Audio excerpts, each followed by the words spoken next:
Well, greetings everybody, and welcome to this week's edition of the Inworld Review. I'd like to apologise to everybody out there for the non-event of the Inworld Review last week because Thirza here was rather poorly, but she's better now, aren't you, my dear? I am. Thank you very much. Right, glad to have you back. There are a few logistics involved, and this week's guest is actually the guest we were going to have last week anyway. So we've sort of, we're now, after this show, we're not missing anything. We're back on schedule, so to speak. Yeah, let me get straight down to it. My name is Mal Burns, if you don't know that already. And to my right here, my production partner, as it were, is always fiddling with the knobs and enjoying his various sitting poses and objects and stuff. It's Mr. James Atlloud. Welcome, James. Hi, Mel. Good to be here, and thank you for bringing us all together. Indeed, my pleasure. And my wonderful co-host, as ever, back now, no longer ill. So welcome back to Thirza Ember. Welcome, Thirza. Thank you, Mal. Good to be here. Good to have you again. Yeah. And I'll introduce him now, though we'll be getting into conversation with him in a few minutes' time, actually. But our guest is none other than Frans Charming. Many people just know him as Frans and various things. But anyway, we know him well. So we'll come to all that as we get on with it. But for the moment, I'll just welcome you, Frans. Hello. Good to have you here.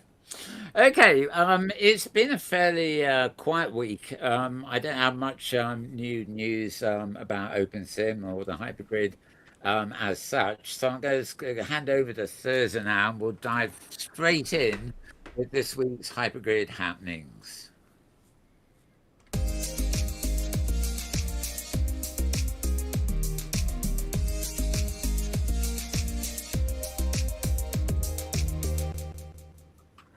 Yay, hypergrid happenings. There's always something happening on the hypergrids, and most of it's music and a lot of it's dancing, but there's still some other stuff happening also.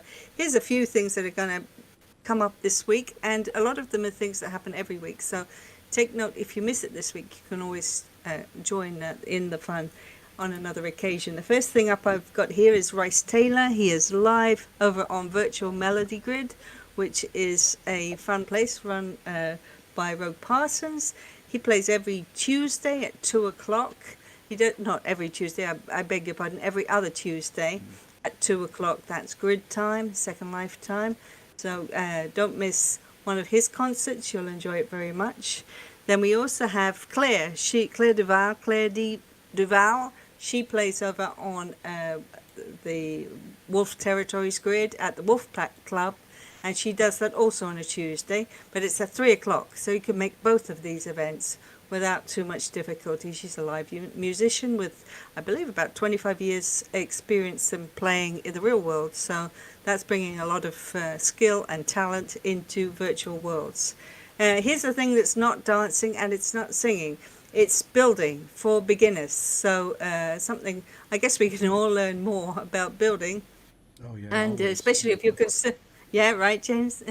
And especially if you're interested in making your own content, which so many people would like to do. Sometimes we don't know where to start. So there are some classes over on Genesis Roleplay Grid. You can go there any Sunday at 3:30 Pacific time, grid time. And the classes are for grid members, but also anybody who wants to join the group, join the building group, and you're in.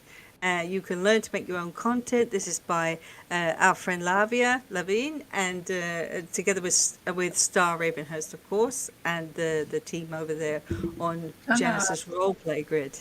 Can I just interrupt there? And is that the sandbox, or should it be the sand? Apparently so, yes. Apparently so. It is. Oh, okay. That's just nice spelling there.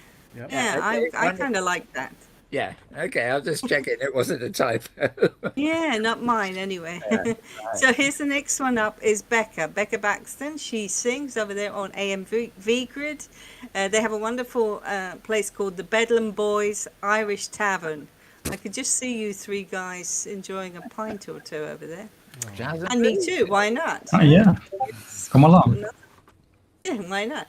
She sings pretty much everything. A bit of country, a bit of R&B. She'll give you some blues. She'll give you oldies, the whole lot. And that's going to be held on Softly region, and that's on alternate metaverse grid. I'll get Mal to put these addresses in the comments later on, so that if you do see it, you'll be able to copy paste these addresses. This is the thing that I would really like to encourage people to do. If you like sailing at all, they're trying to organize a big flotilla water parade over on Kitely Grid. So if you have a Kitely avatar and are able to build a tool over there, this is a really fun idea. And it's by Koshari Mahana together with Cooper Swizzle, both really creative and imaginative people. And they are having a meeting. That's tomorrow, Monday, May 8th. It'll be at 9 a.m. SLT if you're around. And they're trying to figure out the logistics and how they're going to do this thing. And it's going to be held on Coopersville, which the Safari has visited in the past. It's an enormous complex of islands and buildings that are sort of from the Edwardian age.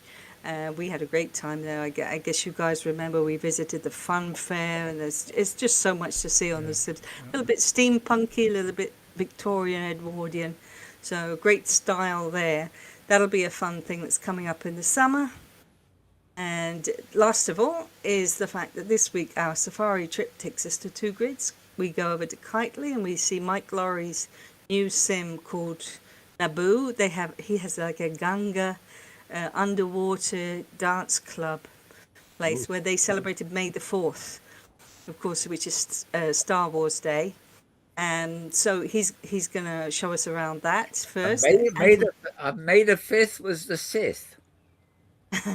Well, May the 5th is kind of a Mexican holiday too. May the 6th could be a Sith too, couldn't it? I think it's more like May the 4th be with you, kind of Oh thing. yeah, it is. But it's just the.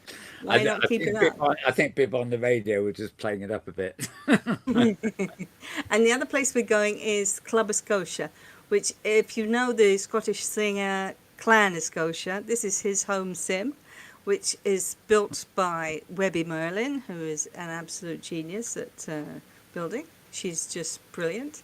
And she has offered to have us come visit and see her build, and also we'll get to meet Clan and have some fun with them over on Alternate Metaverse Grid. So anybody who has a special event coming up, maybe they're doing a project, a party, they have some kind of opening art or just a new build, or if they're teaching a class, or anything else that's coming up on their grid, you're welcome to let us know what's going on your grid. And if you do, we will let you know right here on Hypergrid Happenings.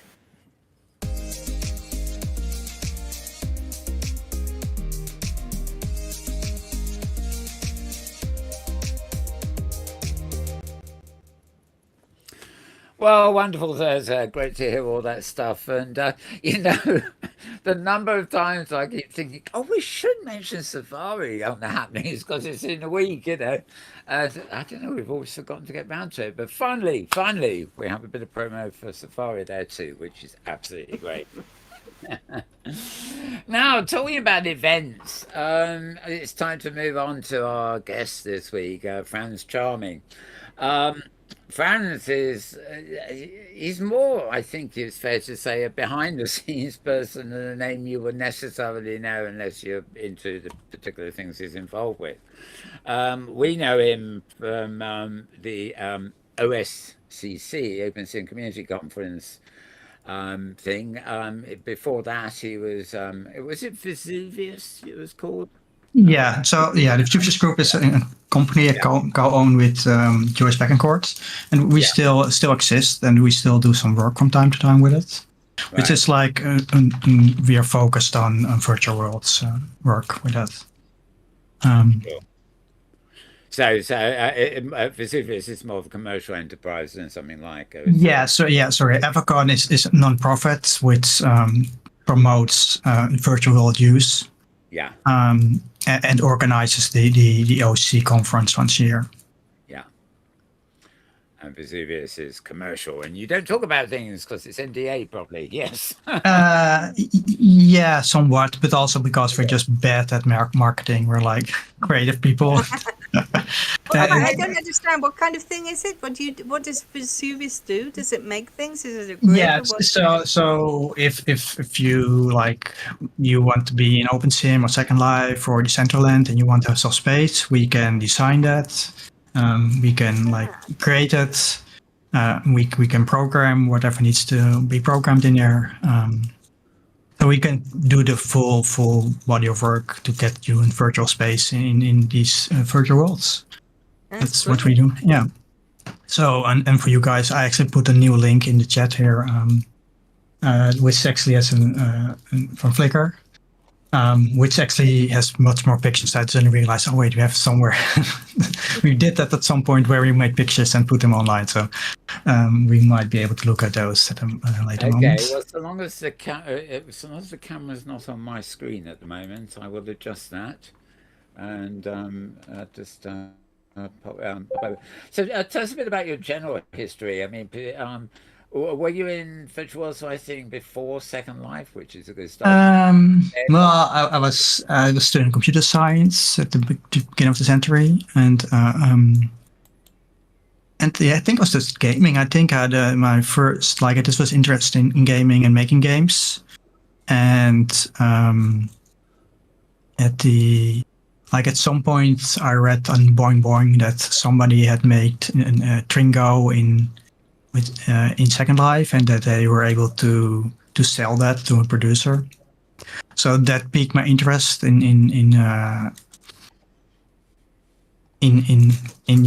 going to a virtual world and then making things. It seemed like, oh, that's a cool part because you also have immediate audience. So that was like.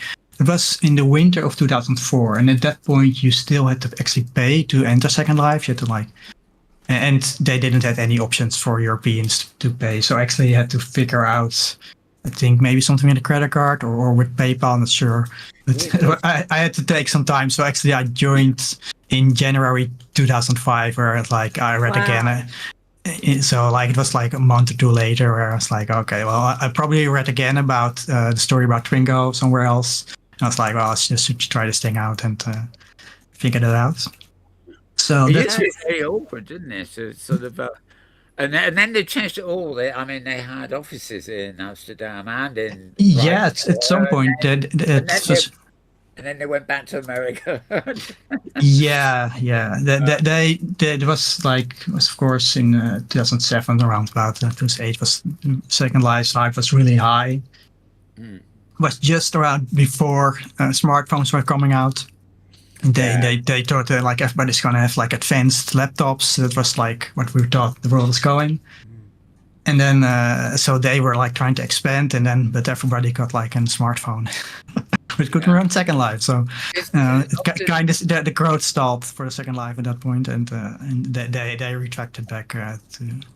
It's funny how the expansion of what in those days we used to call the metaverse. I think we thought Second Life was the metaverse, but that was before somebody else decided they were. But it is odd because I guess we were sort of thinking, it was already international, but it's going to expand, and you're right. The mobile phone phenomenon, even though it's just one thing, completely changed everything. Oh my didn't God. it? Yeah, absolutely. Yeah.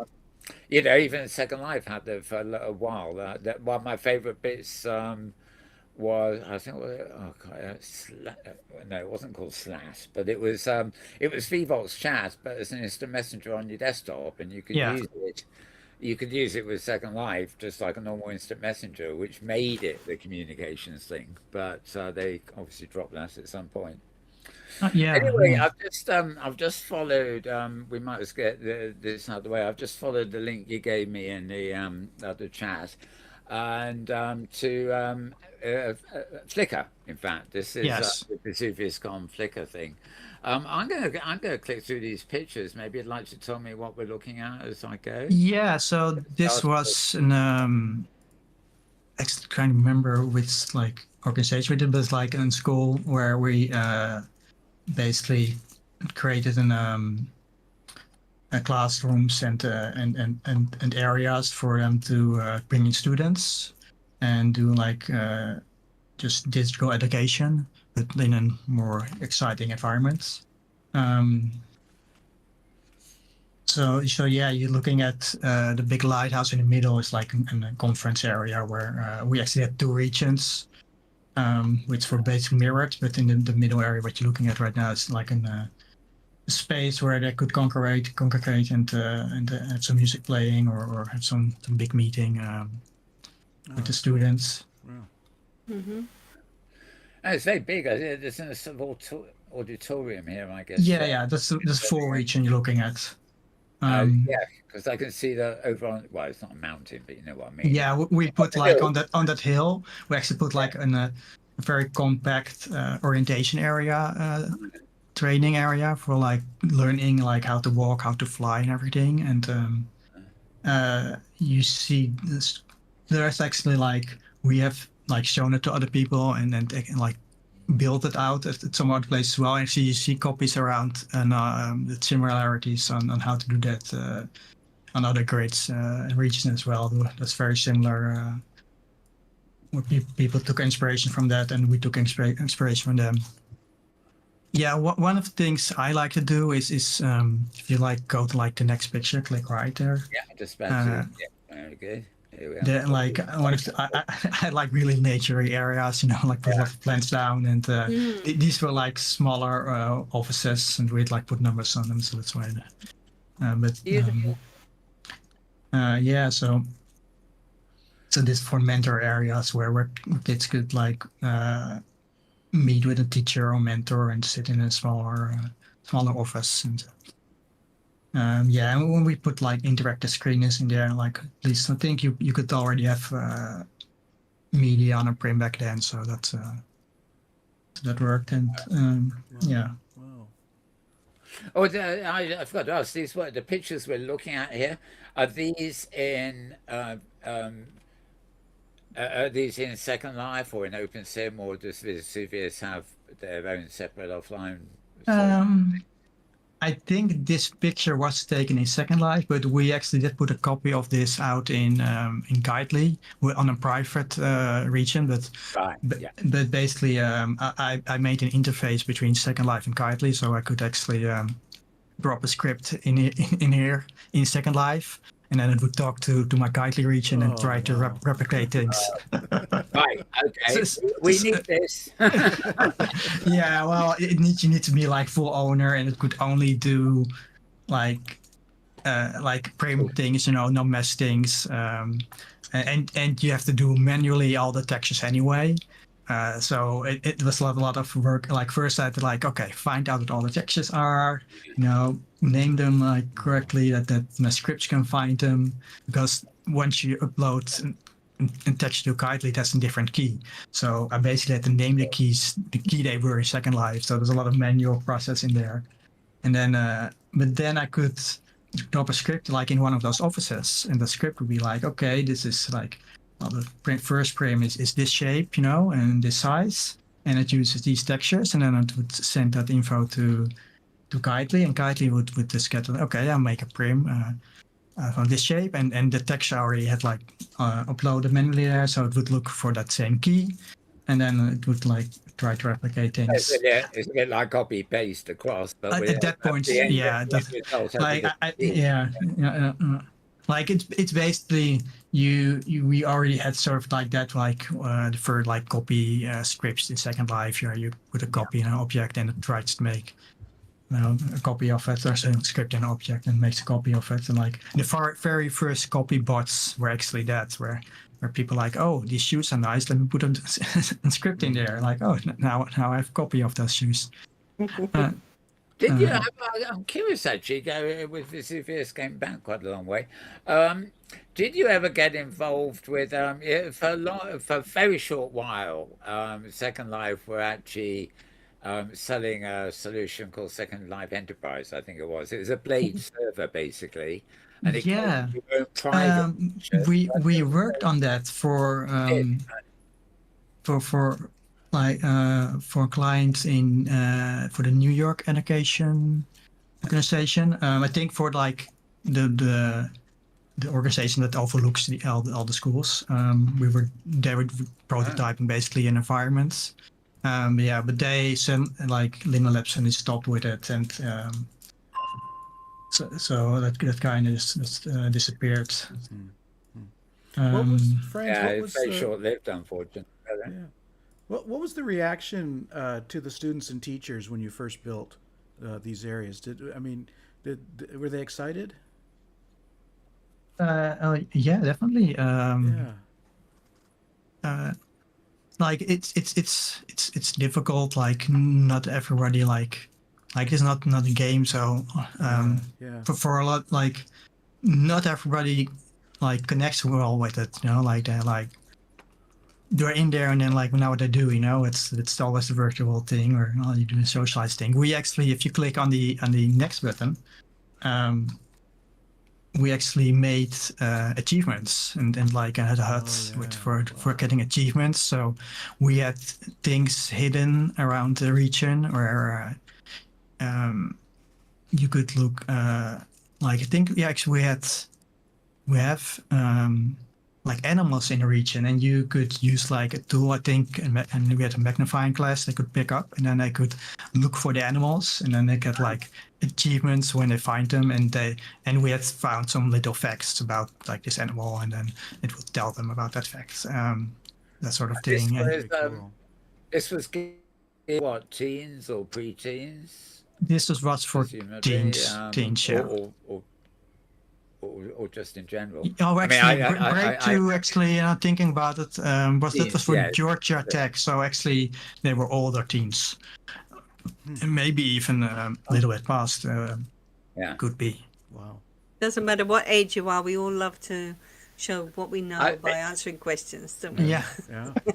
I just say we're all teens. We never grew up, did we? Yeah. I think. Amen to that. Thank goodness.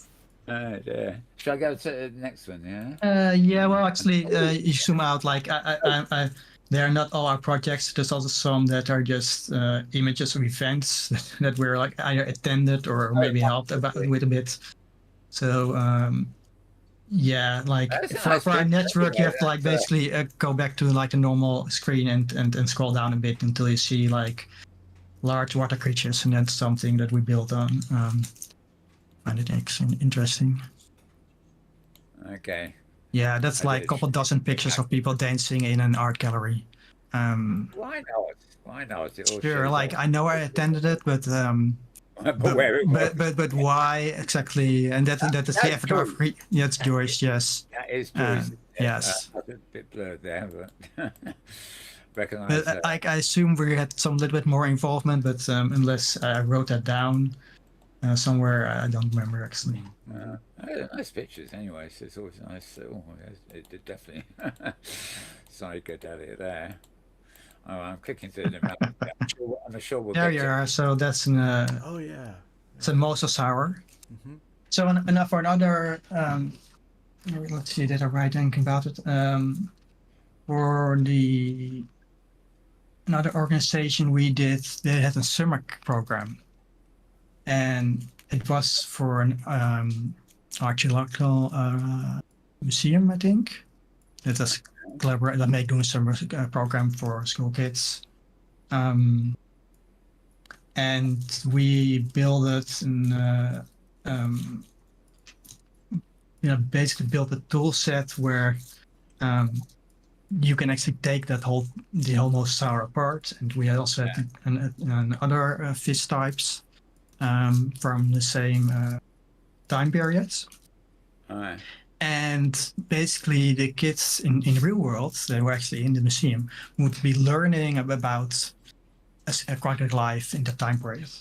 And we actually like make a toolkit where they got the flippers, the heads, the tails, and the bodies. And the kids then actually could put them together. So it's like a 3D jigsaw. Interesting. Yeah, something, but like more freeform because they could put the flippers wherever they wanted to. And they could just put the flippers of other animal as well. And then, like basically, we had like a little platform where they could say, okay, give me flippers, and some flippers would rest.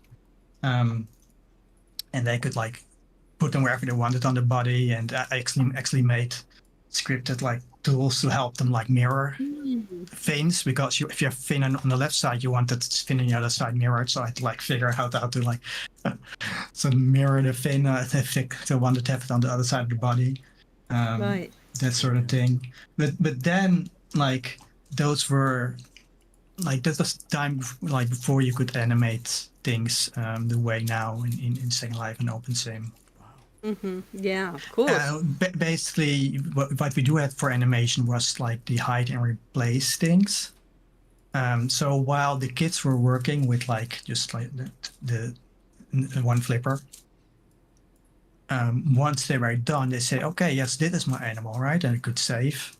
What how it looked, and they could change colors and do all kinds of things. They could even tell you what it ate, meaning where it swam. So if it swam in the open sea or in the shell areas or in a cave. So, and then once they said, okay, it's done, actually I like my script like recorded all their settings, and then would actually, they could walk over to a dock and then click a button to say, okay, now rest my animal out and make it swim, right? And then I actually put like the scripting put like the whole thing together again for them, but with their own customized. But we are with fins that have like the whole show and hide mechanism where so the fins could actually move, you know, and Wow. I'm curious. So they experienced what their ideas you were able to transfer into the 3D world. Yes, That's exactly. a great feeling. Yeah. Sorry, Mal, I interrupted you. Yeah, I was just going to say, I'm curious. I'd never actually heard of a mosasaur before. That just shows ignorance on my part. But Yes. looking at the picture, I can. There's a pathway there, and there's a thing against the water. Did you actually model that, or the basic one you made? The mosasaur, it was like, well, I don't do mass modeling, so this actually we outsourced that to a modeler in Second Life. We made the 3D model. But it's a real size render compared with the other stuff in the scene, if you see what I mean. Oh, Yeah. Well, honestly, this is actually a photo from an expo where I put it down. If you go click on the next, you can see a shark, and then the next one is after that's a coelacanth, coelacanth. So those were the three fishes and like the parts that they could assemble from. and like we even did things like you can see they have each have three distinct texturing, right? But we even made for each three bodies also the texturing. So like like this texturing could also go on the mosasaur and then actually look as if it might actually be real texturing, right? Instead of being stretched and not. So we really wanted to give them like the option to fail, but without it like being obvious. Like, oh well, this look very stretched, probably not the right skin type, you know. Like, so we did that sort of thing. Right. So you're teaching, but you're also encouraging at the same time. That's brilliant. But yes, they were not quite scaled correctly. Else, like the head of this animal would not be fitting on a mosasaur.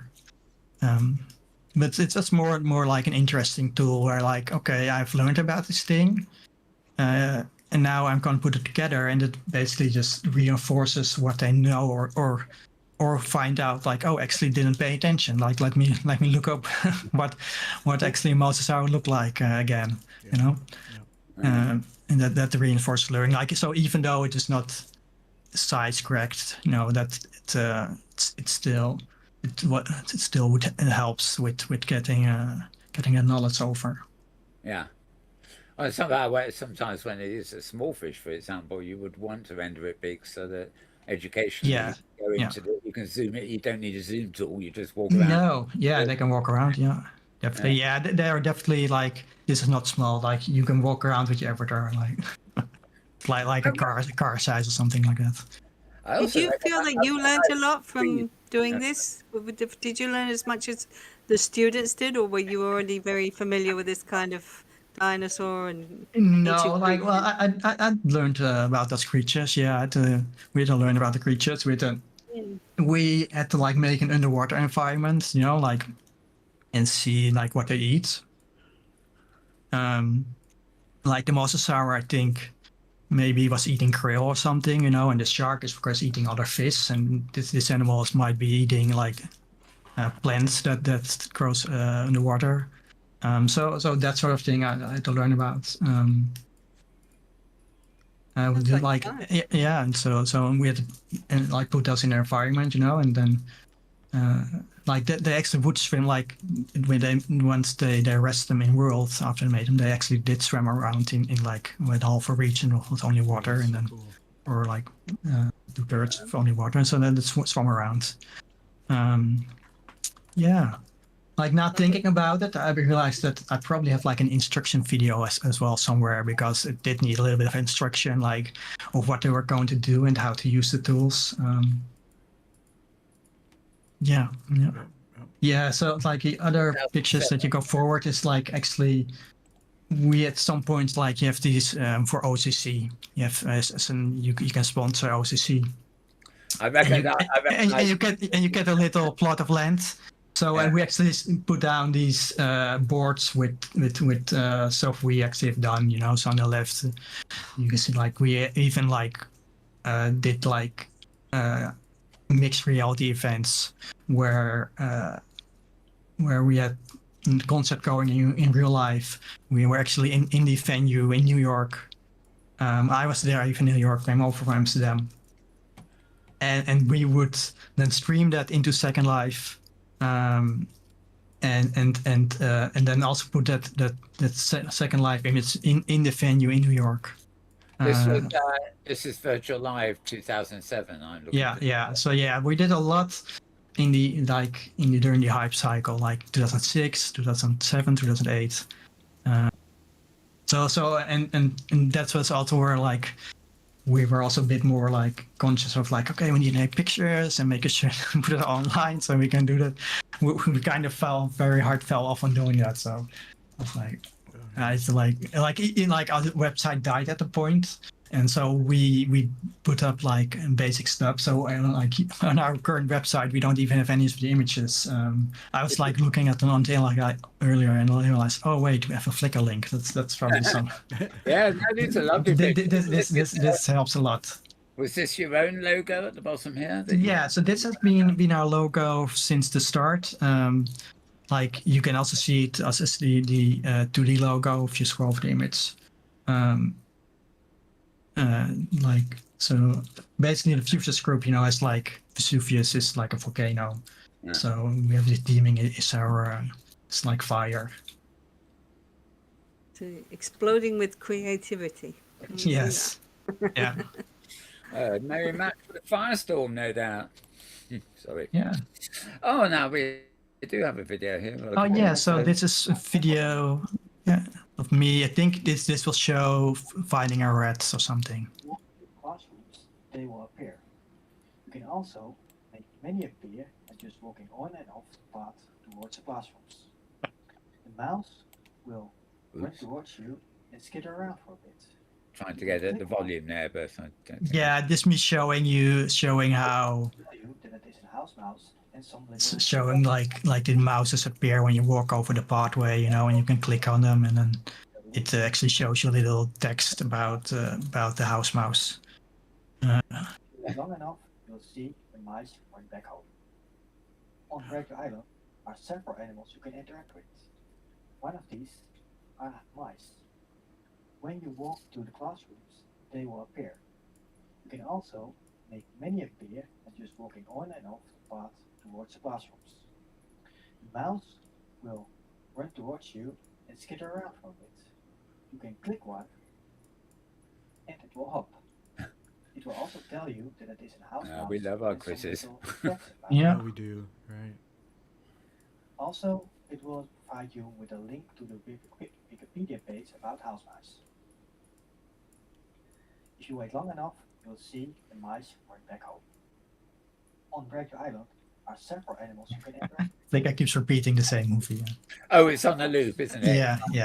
I keep forgetting Flickr loops everything. Right, okay. Move So on. like this another like gamifying object that we put in there. And basically we put crystals around the island, and they allow you like make you play Simon Says basically. So you have to find the crystal, you click on it. If you click on the next arrow, next image, like some more crystals will go up in the air, and they will have like color coding, and that shows I think played some sounds, and you just have to like hear see what they're doing, and then click it again to get the Simon Says correctly, and then you get like an achievement, and like on the top of the screen is the achievement bar. Right. Those which actually you're seeing achievements actually for fishing. We actually built fishing in there, very similar to the fishing games in Second Life. Probably a little simpler. So I have a question for you, Yeah. Frans. You mentioned Second Life right now. So you, as a scripter, you obviously are building in a similar platform to Second Life. Yeah. Almost the same, but it isn't the same. And there's no getting away from the fact that opensim, any kind of open simulator, although it's very similar to Second Life, it isn't Second Life. So my question is, how much of a challenge did you find it to have been somebody who's obviously you were No. computer guy before? Did you find it a big difference There are Second Life? probably a bit of difference. I now actually only like script in OpenSim if I do anything.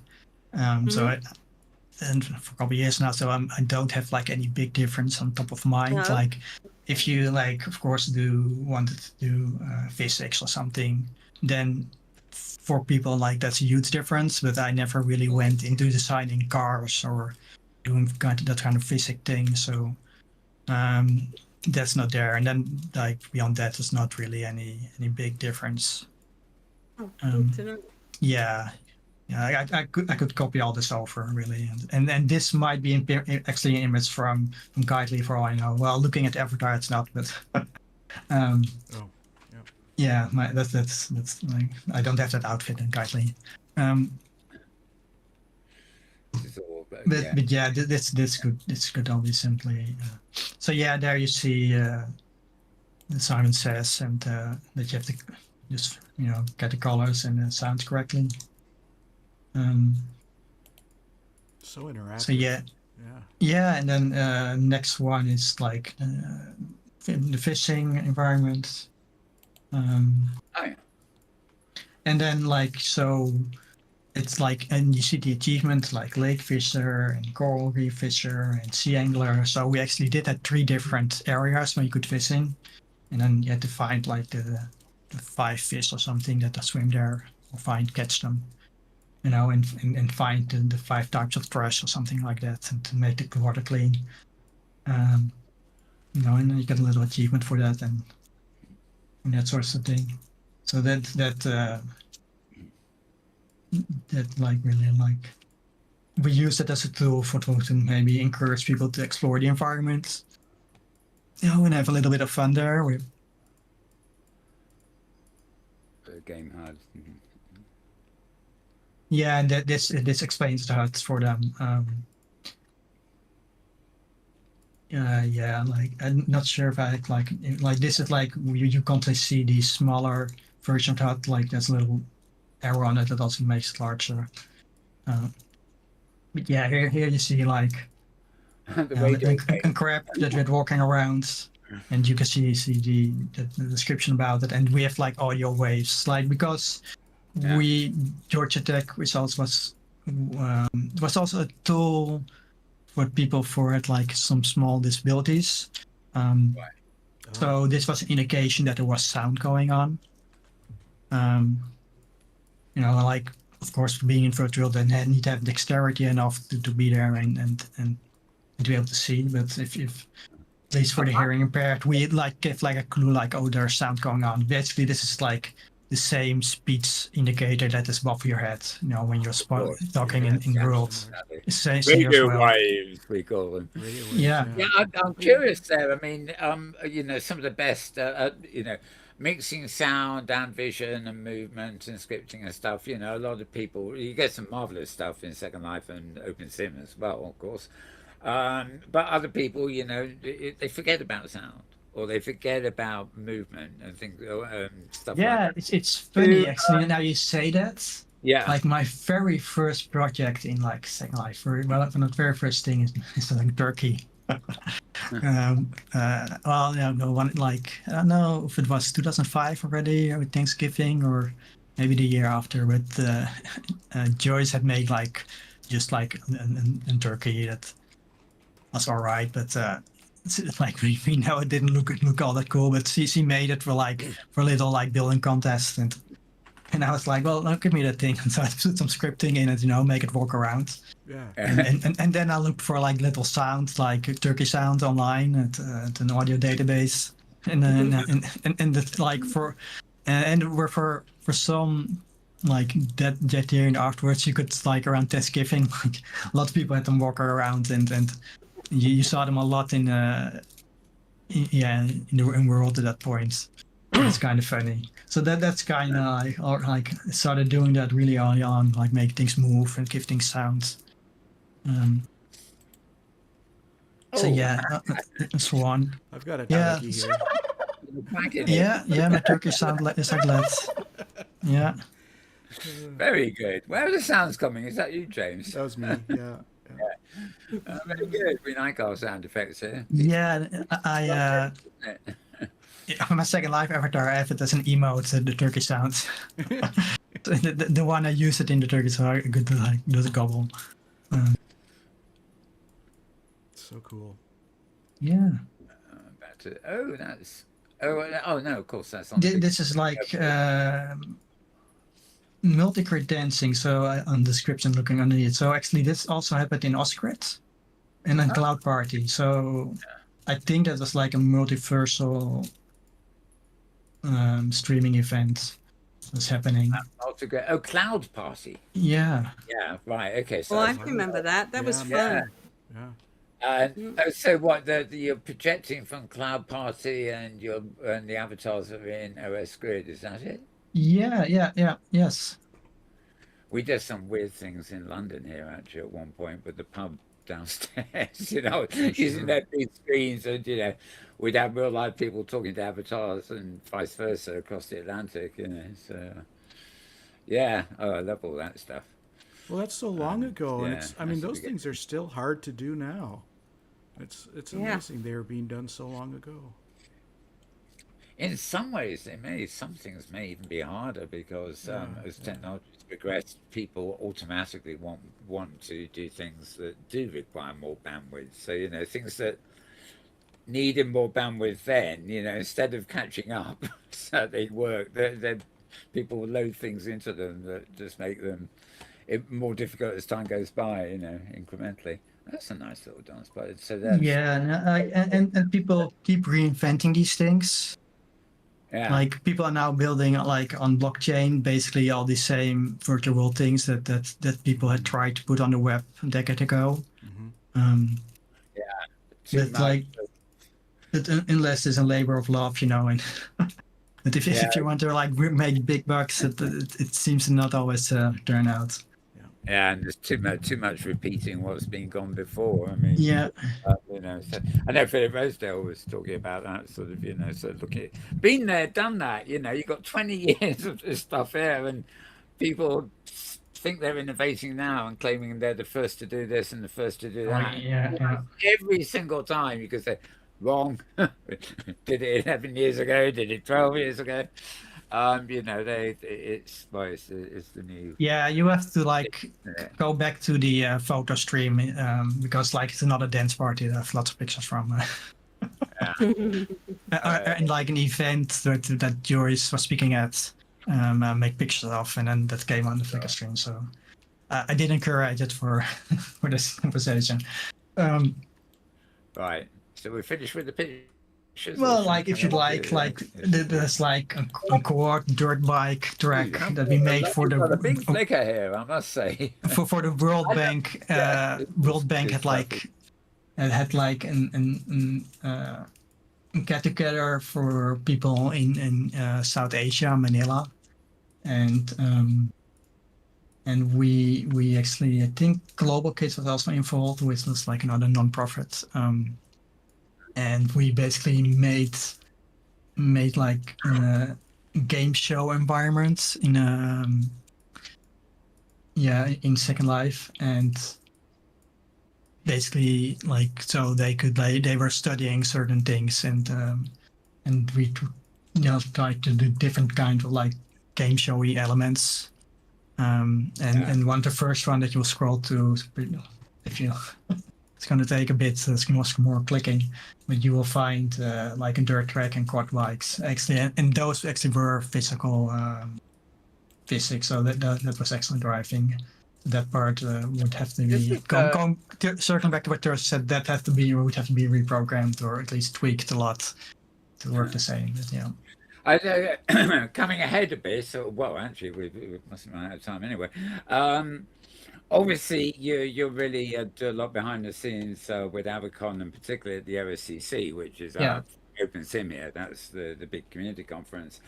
I noticed here you've done a lot of stuff with some of you're projecting that's signage, I think. But that's just signage, and and this could very well be an event that just I attended. I don't have any recollection. At OSCC, we don't really make that much use of the idea of a real-life projection being brought into the auditorium, or vice versa.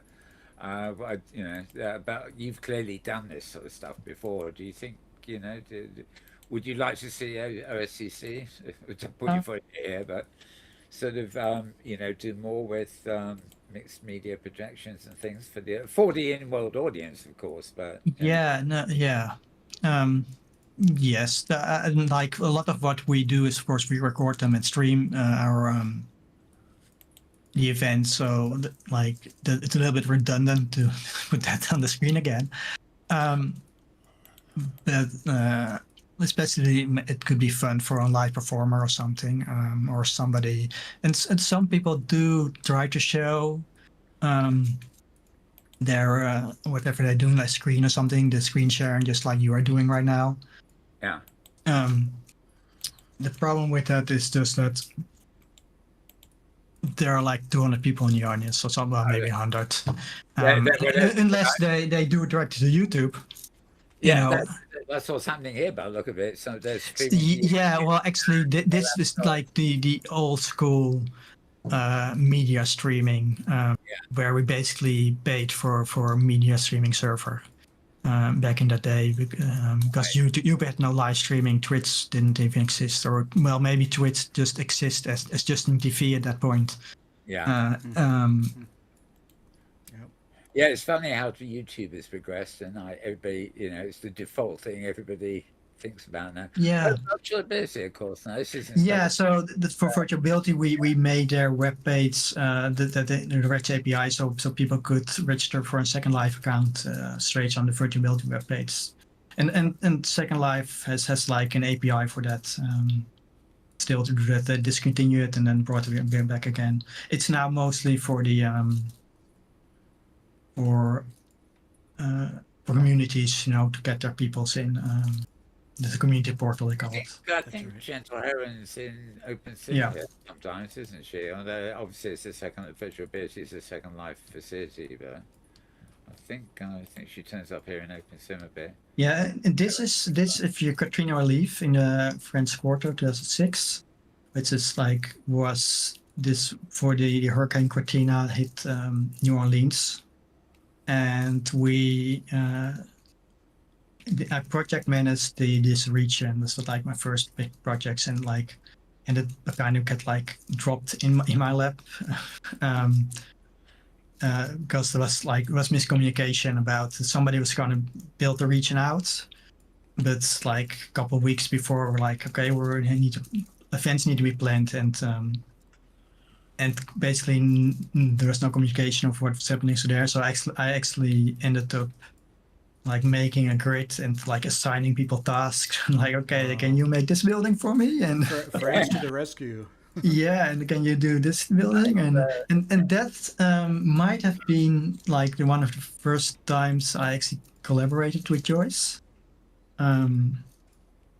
Governor's Island is. Yeah, so this is actually Oh, is this that New York project that was on the Enterprise edition. So we placed it on Governor Island, and I think this like there was like of course, right. there's all kinds of defense works there. So actually, there's an overview of it. There's an So whenever I see it on a Governor's Island, it sounds like a Linden region. You know? Oh no, not that governor. No. It's Governor's Island is an actual island in the New York City Bay somewhere. Metameets. So Metameets, it's not strictly a Vesuvius thing, but Metameets it was events organized by Joe Jadera, and I assisted.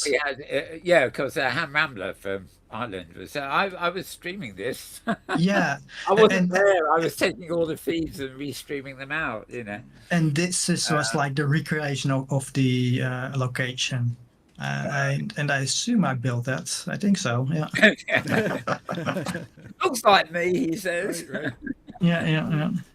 And then early on 2017, Google has this really zeitgeist thing where we actually got hired by Google because Second Life was such hype thing that Google actually was like, oh, we need to be in Second Life. So their zeitgeist conference had like a virtual part of it as well.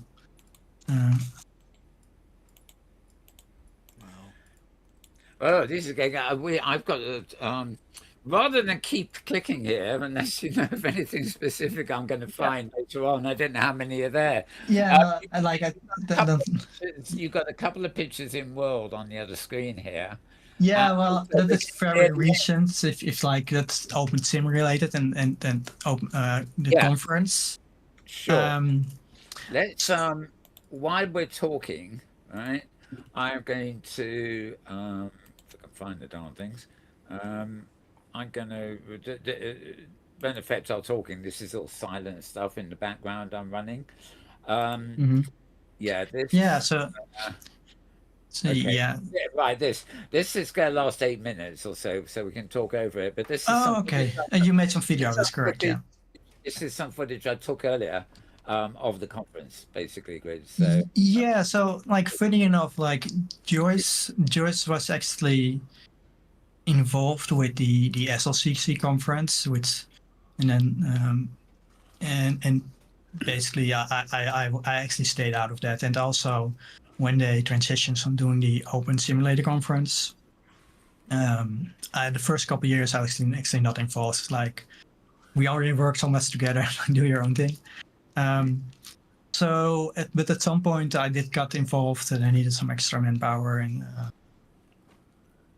for OCC, and so I did several projects. Like they at first had like a presenter system where you actually had to sit on a podium.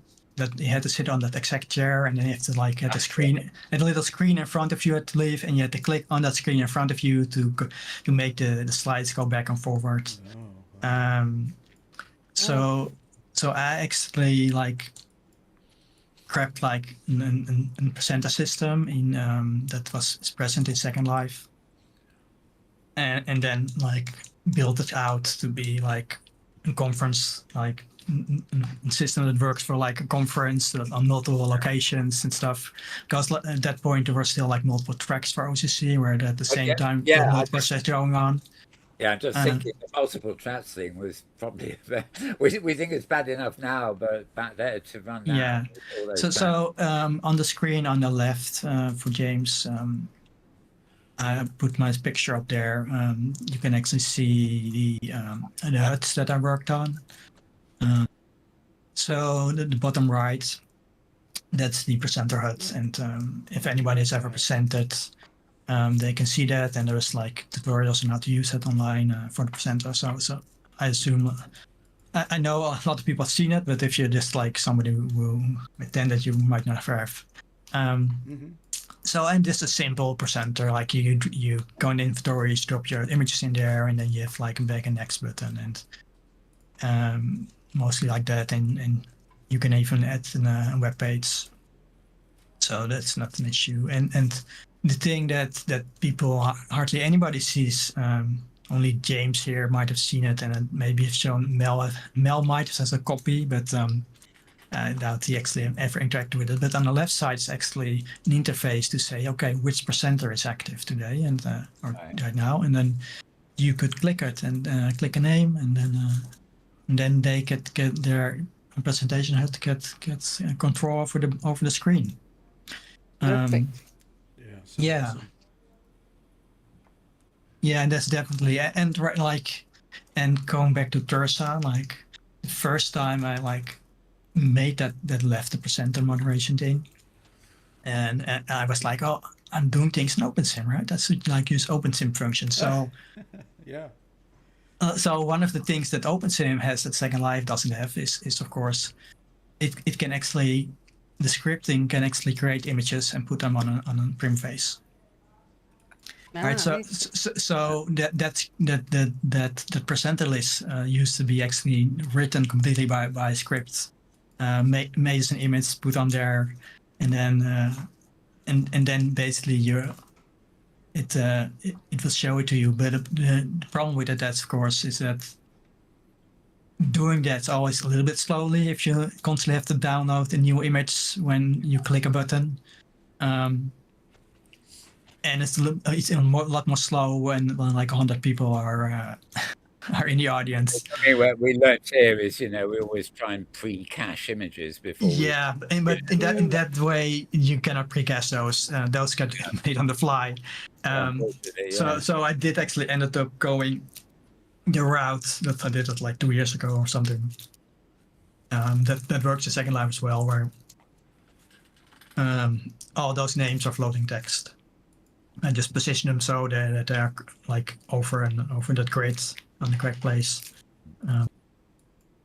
But yeah, you can click on them and then become active, and then the color becomes green, and you can see that my name and Rhiannon's name are green at that point. So at that point, either her or I or both at the same time could try and control the presentation screen. And the little trash cans on the right, the trash cans, and you can click them to remove somebody, and then like. It would actually ask you for confirmation, like it will actually flip the whole thing around, and whereas an image is like, are you sure you want to delete so and so? And then you click on the yes, and then it flips back and like, yeah. The film I'm running, by the way, is the expo area. Yeah. Which is up all year round. But I know I think your next slide that you've got on the other screen is actually shows the auditorium. I think most people yes. probably know. So I'm showing the auditorium right now.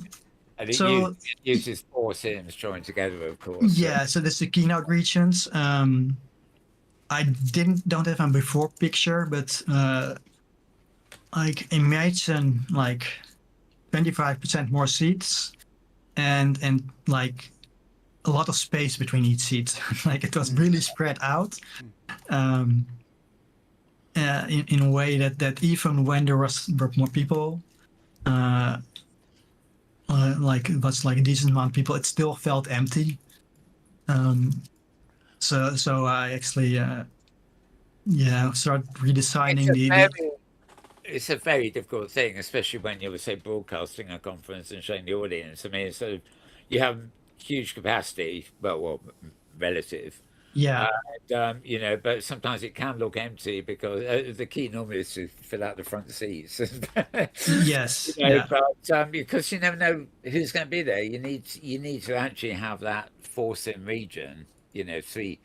Three sims for the main audience, so to speak, as well as the and like if it's full, you haven't got enough room. And if it's not full, but like one of the things, like I found seats that were like a little bit more like stadium seating that linked into it together, and that also like helps the look.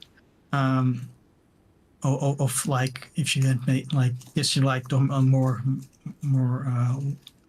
holistic view, or not sure like how to say this, but it's This like is like, I'm just going to go on a quick diversion here because Thirza will know this. We were on a safari on Wednesday, in fact, and we were looking at some Hmm. interactive art. And Yes. there was one of them where you actually saw it was like the Beatles, yeah, I could say Yellow Brick Road. Abbey Road. Abbey Yeah, I Road, know. right? But what Yeah. what was interesting was that when you clicked on the NPC, as it were, it disappeared and it replaced it with you. And Yeah. it got me thinking, wondering, well, if you've got an auditorium with lots of seats and you're not sure they're going to be filled, could you fill them all with NPCs in such a way that when somebody real came along and sat down, they simply replaced the NPC? Like they Cheating. do in the Oscars. Yeah. Like they Yeah, have yeah, those people in the Oscars who sit in yeah. the seats when people leave the room. cheating a Yeah. bit, but, I'm all into Indeed. these tricks and tricks. Yes, I've considered. Oh, I have to relog in, but you still hear me. Yep. Grief, I've been logged out of OS Grid. I think Yeah. we all have. Yeah. Okay. Okay, James, I think we still got sound and we We still do, got the yeah. video, haven't we? And I still see So, avatars in the studio oh, you do? I do. That's cool. for I've now. seen, All I right. seem to have logged out completely. I'm going to try get back in. Yeah, It, yeah. but yeah, you definitely can put NPC in there and replace them. Yeah, they actually. I guess like we also have to be a bit cautious about how the broader community responds to things. Oh, yeah. A- Yeah. and I feel like some people will find it like we're cheating, we're like giving impression that's not real. Right. Yeah. I No, don't I know was if you sort of- noticed, France, in our audience, we have a bunch of gorillas. Yeah, So, That's true. we But we they're could go real. that They're way. real. Yeah, they are. They're real? Oh, right. That makes sense. That actually explains a lot. One of them's got an Inworld review, a sign on. He's a bouncer, isn't he, or something? He's there to keep the peace. Well, I'm trying to log So, in. are you looking forward to? Do you look forward, France, every year to the OSCC when it comes up, or do you see it as a big challenge? What's your first reaction when you realize that the time is coming that you're going to have to start figuring out how to do things for the OSCC? Do you think, oh no, it's another yeah, no. mountain to climb, or I do you always think, think oh, like, great? why didn't we start in the summer? Yeah. Um, Sometimes feel like we're starting later and later. Like, but the Right. plus side is like I streamlined a lot of things for them and for myself. Yes. Like We're, I've done like over the years a lot of reshuffling. Like I also like redid the websites a couple times. And at initially they put up like a whole new WordPress install for every year. Right. Yeah. And now I have like a plugin that says, okay, make the current website that's like give me a static copy of that, and then Right. I just put it like and then I make a folder /2022 and just put the See, static files in there, and then I just the main website just goes like in a maintenance mode for a while till I like change some things around. So that doing all that sort of things just to simplify it, and yeah. Makes sense. So yeah, no, like to be honest, if I look at it now, like I don't have all that much work really. The biggest tasks are like helping presenters.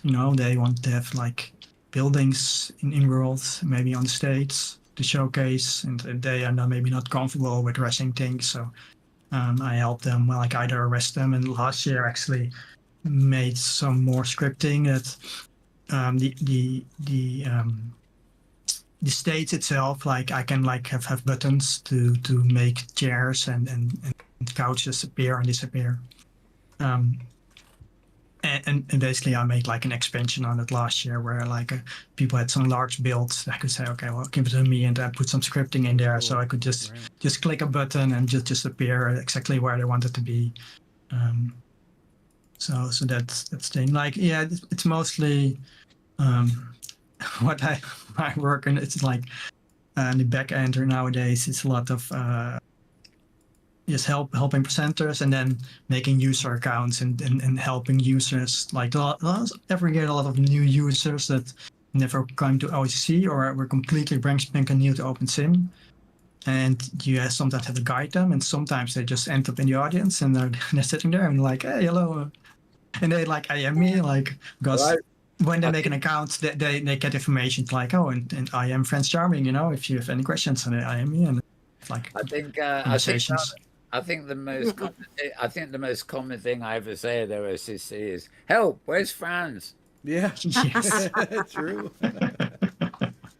We do This has been a fascinating. rely on you an awful lot. Yeah. Yeah. It's been absolutely fascinating, though, just to get an idea of what goes on behind the scenes, because so many of us have attended the OSCC over the 10 years it is now. This will be your 11th year, which is incredible. Yeah, like the surprising thing that we have that we probably will not fix this year because I don't know even how, but like we have people sign up through Eventbrite. That's basically so we have some contact information so we can send you an email, you know, and we also ask you a couple questions about who you are and how you came. So we have like a little bit insight of like what kind of users people are and what demographics come to the conference. And then like we do that, but we do very little with it actually. But you know, we collect that. Yeah, we do very little with that information really.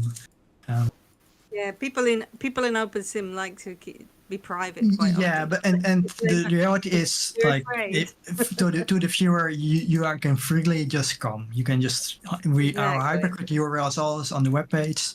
It's like on the top right.